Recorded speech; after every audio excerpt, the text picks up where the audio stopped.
Alright, so, in finishing watching the Netflix biopic series on Jeffrey Dahmer, I've sort of come to fully realize what the concept of celebritarianism is, or seemingly was now.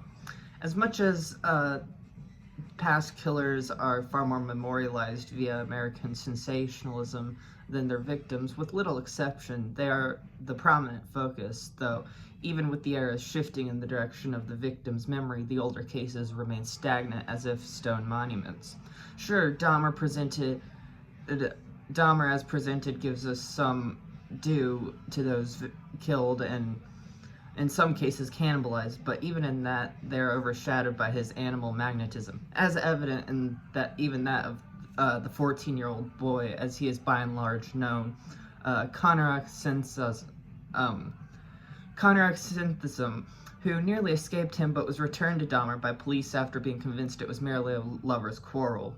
And while the series does show a few rows of pictures at the end with the names under of the deceased, it really is only about the reason why they became so at such early ages.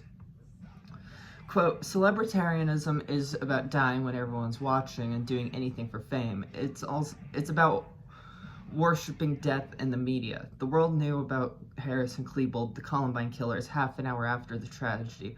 It's about how we give Lee Harvey Oswald and Mark David Chapman the status of celebrity by showing their masterpiece to the world."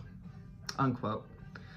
The grandiosity imbued onto these sorts of murderers is why, poignantly, in his essay regarding the West Memphis Three, who, as an aside, are by all accounts innocent in comparison, in the 1999 Columbine school shooting, Peter H. Gilmore referred to the perpetrators of the latter as the victors of the event.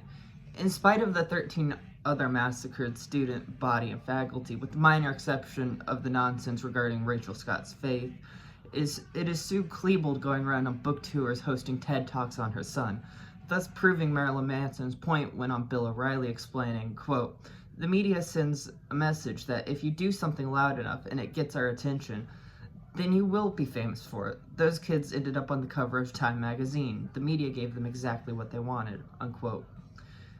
Depicted in the Dahmer series is the realization the Milwaukee murderer had of his celebrity status, even in incarceration for life, which is likenable to what Nicholas Schreck has similarly detailed of Richard Ramirez when he befriended the serial killer at the time under trial, as well as much of the same with his close relationship to Charles Manson, who, while not a mass murderer, still has the lip service given in such regard, and he very much played up and into his prescribed character, even to his own detriment. Hence, in this part of the dichotomy presented in the name Marilyn Manson, which serves as both the criticism of this culture, as much as it does play into as much as it plays its own part into the phenomenon in its own right. As if I myself can say much more in that regard, given I stole the name Bradella from the Kansas City Butcher in my own adolescent inspiration and imitation. Nonetheless, the point still stands in a way, though, as mentioned earlier, to a seemingly lesser degree, even in spite of the widespread popularity of true crime, now more than in the heyday of these murderous montages.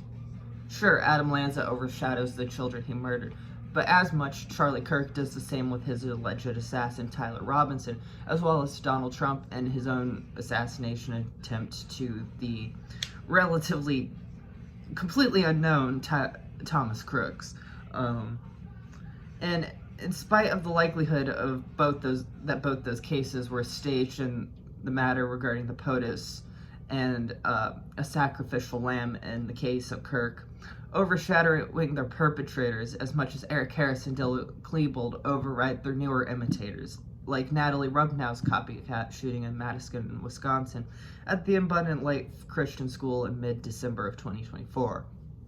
Where it would seem the spirit of this has survived or transferred is almost that of a regression, but as much that been there the entire time. It's seen prominently with the Wild-West-outlaw-vigilante-justice acquired by Luigi Mangione's shooting of a man merely referred to now as the United Healthcare CEO, overshadowing the now deceased Brian Thompson entirely, imbuing Luigi with the similar aura, as it is now phrased, as figures like Bonnie and Clyde or Doc Holliday and Billy the Kid. What it really is, I'm not sure entirely, but it's a unique aspect of an almost ancient impulse. After all, et tu, Brutus?